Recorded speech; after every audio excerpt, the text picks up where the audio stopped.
Hi, good morning to all. Today I am going to start your new topic caustic soda, washing soda and baking soda. So see about caustic soda. Caustic soda. The first point about caustic soda is their formula. So write here formula.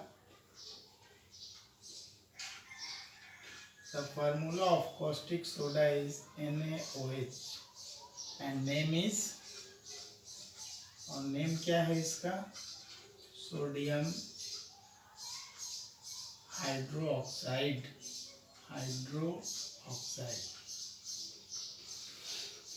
Now इस caustic soda के बनने के लिए ingredients क्या चाहिए तो necessary अगला point necessary material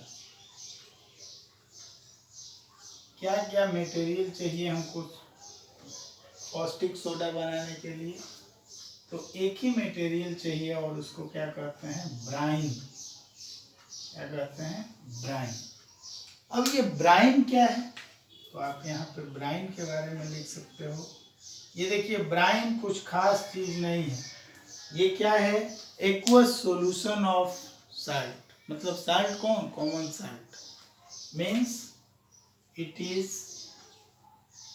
aqueous solution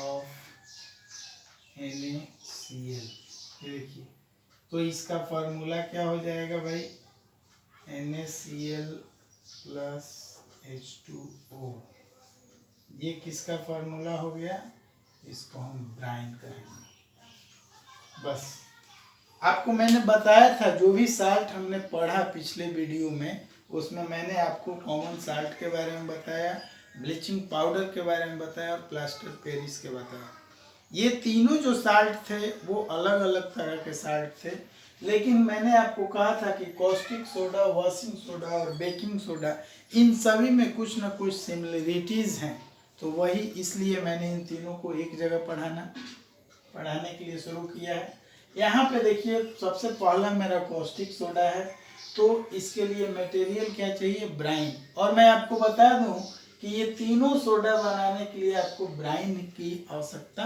पड़ेगी तो ब्राइन है क्या aqueous solution of NaCl sodium chloride जो नमक होती है उसका पानी में घोल बना लीजिए that is called brine okay अब हम इसको आगे बढ़ते हैं इसके प्रिपरेशन में तो इसका प्रिपरेशन देखिए कितना आसान है सिंपली क्या कर देना है यहाँ पे आप प्रिपरेशन लिख सकते हैं क्या लिखेंगे कि व्हेन इलेक्ट्रोलाइसिस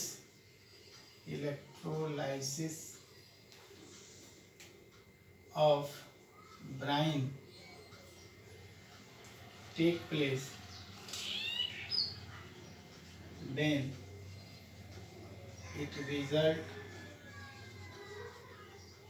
caustic soda ये देखिए आपने ब्राइन यहाँ लिया आप लिख सकते हो NaCl प्लस H2O ये ब्राइन हो गया आप यहाँ क्या कर दोगे इलेक्ट्रोलाइसिस लिख दीजिए आप ये लिख दिए और आराम से यहाँ आप बना लीजिए NaOH plus Cl2 plus H2 ये दो चीज़ बनते हैं आपको मैं बताऊंगा कैसे लेकिन मेन प्रोडक्ट आपका यहाँ NaCl बन गया अब इसको आप डिटेल्स में कैसे देखोगे डिटेल्स में आप देखो यहाँ देखिए ये एक हम इलेक्ट्रोलाइसिस करने के लिए सेल ले लिए जिस सेल में दो कोड हैं आपको टर्मिनल भी आप कह सकते हो एक पॉजिटिव टर्मिनल है एक नेगेटिव टर्मिनल है आप इसमें क्या डाल दिए NaCl और H2O आपने डाल दिया जब इसको बैटरी से कनेक्ट करके जब इसमें आप इलेक्ट्रिसिटी फ्लो कराओगे तो इलेक्ट्रिसिटी फ्लो होगा तो आप देखिए ये इलेक्ट्रिसिटी इसमें आएंगे ऐसे, ये निगेटिव टर्मिनल से होते हुए जाएंगे, तो ये प्रोसेस कहलाता है इलेक्ट्रोलाइसिस। अब आपने डाला है NaCl और H2 जिसको आप ब्राइन कह रहे हो, तो अब देखिए ये प्रोसेस होता कैसे है।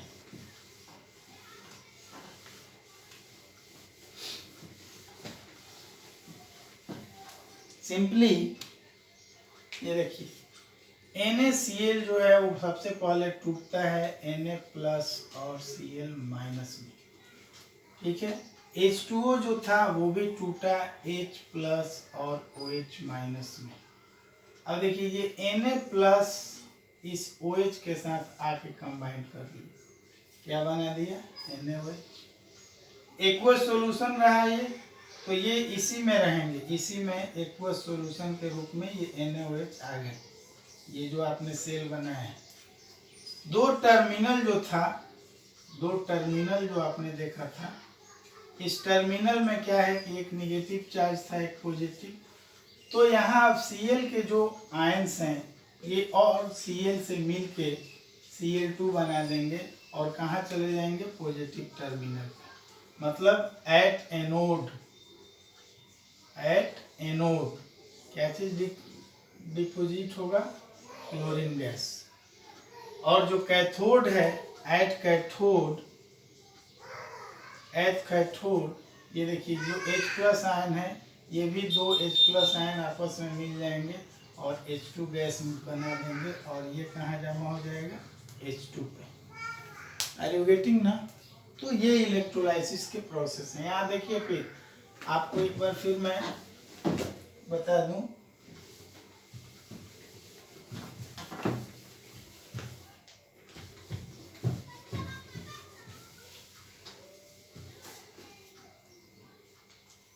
ये देखिए NaCl जो था, NaCl और H2O आपने डाला था उस इलेक्ट्रोलाइट के रूप में, इसमें देखिए कैसे ब्रेक डाउन हुआ, Na plus Cl minus H plus OH minus.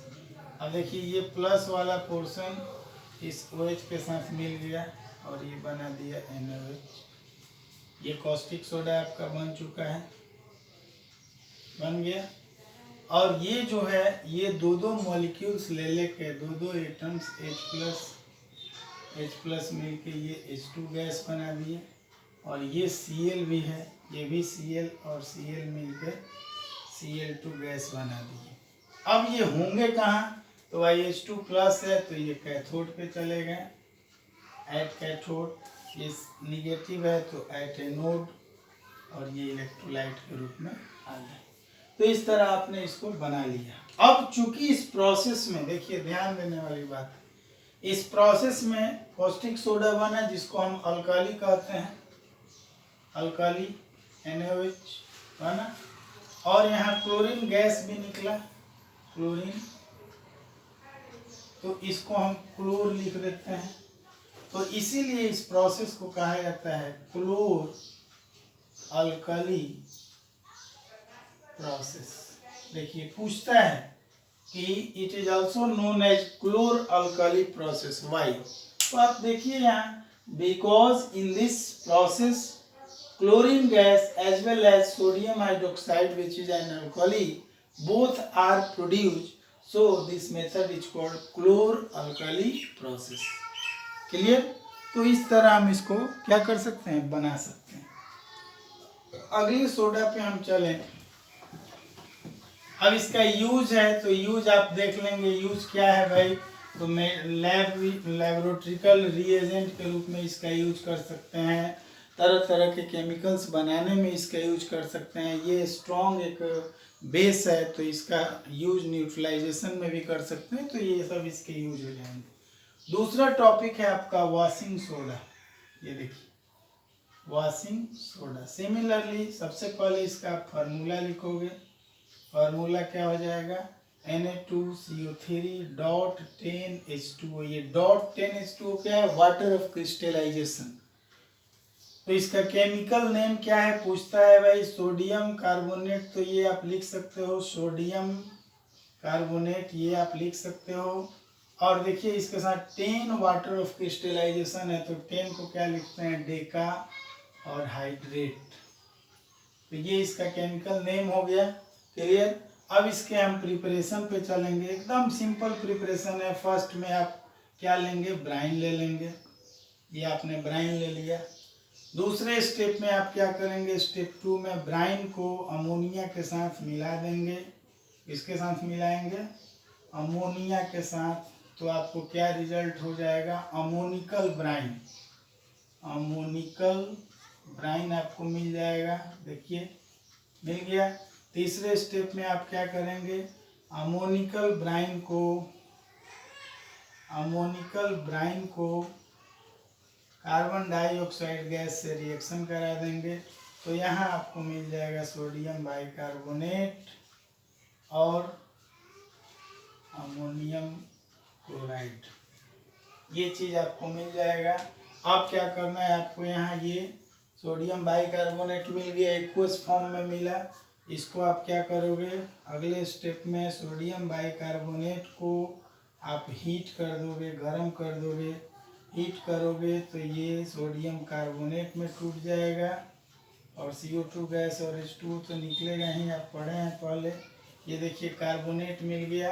अब इस कार्बोनेट को आप क्या करोगे, उसको 10 वाटर ऑफ क्रिस्टलाइजेशन से मिला देंगे। ये आप लिख रहे हैं, फिर हम आपको इसको बताएंगे तुरंत।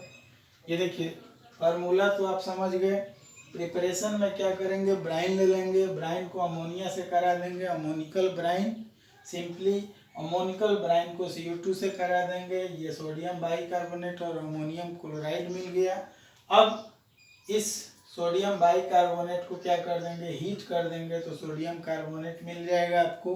अब इसी सोडियम कार्बोनेट को क्या कर देंगे, 10 वाटर ऑफ मॉलिक्यूल से रिएक्शन करा देंगे, जुट जाएगा। अब देखिए सारे प्रोसेस को मैं एक बार यहाँ फिर आपको लिख के दिखा रहा हूँ। ये देखिए प्रिपरेशन में देखिए, सबसे पहले आप ब्राइन ले लिए। First step NaCl plus H2O, ये ब्राइन हो गया। दूसरे स्टेप में आपने क्या किया, NaCl प्लस H2O को अमोनिया से NH3 से मिला दिया। ये क्या बना देगा, आप यहाँ पे सबको उसी तरह उतार दीजिए, H2O प्लस NH3। ये देखिए, और इसका नाम आप लिख लीजिए क्या चीज़, अमोनिकल ब्राइन लिख दिए। ये बन गया। तीसरे स्टेप में आप क्या करोगे, फिर उसी इक्वेशन को NaCl plus H2O plus NH3, ये अमोनिकल ब्राइन हो गया। अब इसको हम CO2 से रिएक्शन करा देंगे, कार्बन डाइऑक्साइड से। अब देखिए ये रिएक्शन होगा तो आप क्या बना दोगे, NaHCO3 और अमोनियम क्लोराइड NH4Cl। ये देखिए अब अगले स्टेप में आप क्या करोगे, ये लोगे NaHCO3 का 2 मोल लेके इसको क्या कर दोगे, हीट कर दोगे, गर्म कर दोगे।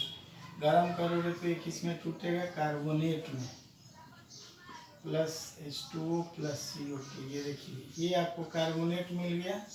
अब पांचवें स्टेप में क्या करोगे, Na2CO3 को 10 H2O से क्या कर देंगे, मिला देंगे। तो ये क्या बना देगा, Na2CO3 डॉट 10 H2O, और ये आपका बन गया वाशिंग सोडा। क्लियर हुआ रिएक्शन। क्या करना है, वाशिंग सोडा बनाने के लिए ब्राइन लेना है। ब्राइन को क्या करना है, अमोनिया से रिएक्शन कराना है, तो अमोनिकल ब्राइन बनाएगा। फिर अमोनिकल ब्राइन को कार्बन डाइऑक्साइड से कराएंगे, तो वो क्या बना देगा, सोडियम बाइकार्बोनेट और अमोनियम क्लोराइड। सोडियम बाइकार्बोनेट चूंकि एक्वस फॉर्म में रहेगा, तो सॉलिड फॉर्म में लाने के लिए इसको हीट कर देंगे। ये देखिए कार्बोनेट मिल गया, और कार्बोनेट को 10 वाटर ऑफ मॉलिक्यूल से, वाटर ऑफ क्रिस्टलाइजेशन से मिला देंगे, आपका वाशिंग सोडा तैयार। तो इस तरह आप वाशिंग सोडा भी बना सकते हैं। अगला इससे कुछ प्रॉपर्टीज हैं इसके। ये प्रॉपर्टीज क्या हैं तो आप देख लीजिए। एक्चुअली ये जो वाशिंग सोडा है, Na2CO3.10H2O। ये हाइड्रस है, मतलब इसमें वाटर मॉलिक्यूल्स है। अगर इसको हम हीटेड कर दें, सुखा दें, तो क्या होगा, ये एनहाइड्रस बन जाएगा। मतलब इसके सारे वाटर ऑफ मॉलिक्यूल्स क्या हो जाएंगे, इवेपोरेट हो जाएंगे और ये बना देगा Na2CO3.H2O। ये देखिए, इसको बोला जाता है सॉरी H2O, इसको बोला जाता है सोडा ऐश।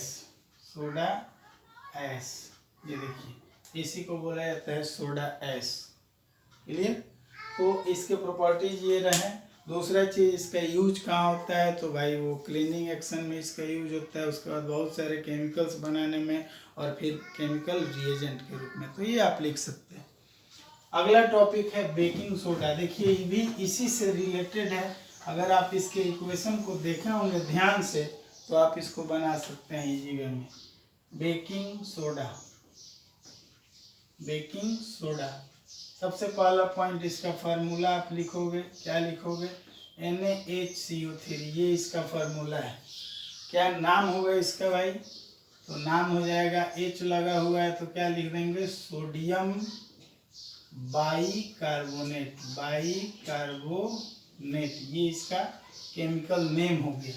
और प्रिपरेशन में भी फिर आपको वही काम करना है। क्या चीज़, प्रिपरेशन में सबसे पहले आप ब्राइन लोगे, हम पहले शॉर्ट फॉर्म में लिख दें। दूसरे फॉर्म में ब्राइन को आप क्या करोगे, अमोनिया से मिलाना, अमोनिया से मिलाना। तीसरे फॉर्म में अमोनिकल ब्राइन को, अमोनिकल ब्राइन को CO2 से रिएक्शन करा देना। चौथे फॉर्म में आपको क्या मिल जाएगा, NaHCO3 मिल जाएगा यहाँ पे। यही आपको बनाना था। और वॉशिंग सोडा में इसी को फिर गर्म कर देते हैं तो कार्बोनेट बनता है, उसको 10 वाटर ऑफ मॉलिक्यूल से मिला देते हैं, वॉशिंग सोडा। यहाँ आपको बेकिंग सोडा बन चुका। इसके रिएक्शंस को भी सेम, जैसे आपने उसमें रिएक्शन लिखा, सेम वैसे ही रिएक्शन इसमें भी लिख सकते हैं। मैं आपको लिख के दिखा रहा हूँ। ये देखिए, इसके रिएक्शंस को आप लिखेंगे। पहला, सबसे पहले NaCl + H2O ले लिए, ये ब्राइन हो गया। अब इसको आप किससे रिएक्शन करा दोगे, NH3 से, तो ये अब दोनों मिल के क्या कहलाएगा, अमोनिकल ब्राइन। अब यही सेम चीज को NaCl + H2O + NH3 + CO2 carbon dioxide से करा दोगे, आपको क्या बन जाएगा, NaHCO3 + NH4Cl। अमोनियम को यहाँ देखिए, आपका बेकिंग सोडा बन गया। अब बेकिंग सोडा के केमिकल प्रॉपर्टीज में चलेंगे तो देखना होगा इसका केमिकल प्रॉपर्टीज। इससे क्वेश्चन आती है बेकिंग सोडा से, देखिएगा, ध्यान दीजिएगा। सबसे पहला प्रॉपर्टीज आता है कि इसको जब आप गर्म करोगे, NaCl3 को अगर हीट करोगे तो ये क्या हो जाएगा, 2 मॉलिक्यूल से, तो ये कार्बोनेट तो बना देगा प्लस CO2 गैस निकलेगा और वाटर निकलेगा। ये हीटिंग इफेक्ट है इसका। दूसरा चीज है इसमें कि अगर इससे NaCO3 से किसी एसिड से रिएक्शन करा दोगे, एसिड से, तब भी ये क्या करेगा, CO2 गैस इवॉल्व करेगा, CO2 गैस इवॉल्व करेगा। अब देखिए, यहीं पे नोट में आप लिख सकते हो, इसी चीज को नोट में आप लिख सकते हो यहाँ कि when baking soda mixed with any edible acid, edible acid मतलब जो एसिड हम खाते हैं, जैसे नींबू में हुआ साइट्रिक एसिड, वो टैमरिंड में हुआ टार्टारिक एसिड, इस तरह का जो भी एसिड हम खाते हैं, edible acid, then it release CO2 gas and called baking powder. यहाँ देखिए, आपने सोडा पढ़ रहा था, बेकिंग सोडा।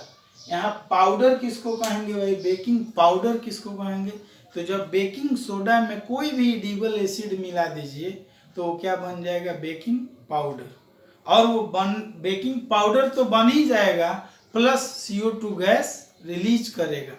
तो जैसे यहाँ से क्वेश्चन क्या आता है कि जैसे हम लोग जो भी अपने नमकीन, ब्रेड, बटर, बिस्किट, वो बिस्किट या नमकीन या खजूर या जो कुछ भी हम बनाते हैं घरों में, तो उसको ज़्यादा पल्पी बनाने के लिए, सॉफ्ट बनाने के लिए उसमें एक इंग्रेडिएंट्स डालते हैं। तो कौन सा इंग्रेडिएंट्स डालते हैं और कैसे वो सॉफ्ट बन जाता है। तो जैसे केक बनाना है, बिस्किट बनाना है, तो वो सॉफ्ट होता है, फूला हुआ दिखता है, उसके क्या कारण है। तो होता क्या है कि जब आप आटे या मैदे को गूंथ लेंगे और उसमें ये बेकिंग पाउडर, सोडा नहीं, बेकिंग पाउडर जब मिला दोगे तो बेकिंग पाउडर उस ड्रॉप्स में, आटे में मिल जाएगा या वो मैदे में। जब पूरे तरह से मिल जाएगा और उसको जब आप हीट पे रखोगे, तेल में डालोगे, तो वहाँ से हीट पा करके वो क्या करता है, CO2 गैस इवॉल्व करता है। आपने रिएक्शन भी देखा था कि बेकिंग सोडा जब एसिड से रिएक्शन कर रहा था तो CO2 निकल रहा था। तो जब ही उस तेल में डालते हैं तो हीटिंग इफेक्ट के कारण वो CO2 गैस निकलना शुरू होता है, और जब वो निकलेगा तो आटा के ऊपर या मैदे के ऊपर छोटे छोटे पोर्स, छिद्र बना के आउट हो जाएंगे। तो जब वो होल बन जाएगा तो उसमें एयर आके भर जाएंगे, तो ऑटोमेटिक वो क्या हो जाएगा, सॉफ्ट हो जाएगा, स्पॉन्जी हो जाएगा। तो ये चीज़ कभी कभी आपको बोर्ड में ऐसे क्वेश्चंस आते हैं कि दादी जी ये बनाई और वो बहुत टाइट हो गया, तो आप बताइए कि भाई कौन इंग्रेडिएंट्स उसमें वो डालना भूल गई है, तो आप ये सब बता सकते हैं। तो इस तरह करके आपका ये तीनों टॉपिक कंप्लीट हुआ और हमारा केमिस्ट्री का एसिड बेस्ड सॉल्ट भी कंप्लीट हुआ। इसके बाद हम अपने अगले वीडियो में फिजिक्स का मैग्नेटिक इफेक्ट ऑफ करंट लेके आएंगे, और तब तक आप इन सब से रिलेटेड क्वेश्चंस बनाइए, इसको खूब प्रैक्टिस कीजिए, और थोड़ा सा भी डरने की आवश्यकता नहीं है कि हमारा सिलेबस कंप्लीट होगा कि नहीं होगा। बस आप हमारे वीडियो को देखते रहिए, शेयर कीजिए, लाइक कीजिए और सब्सक्राइब कीजिए। Good bye.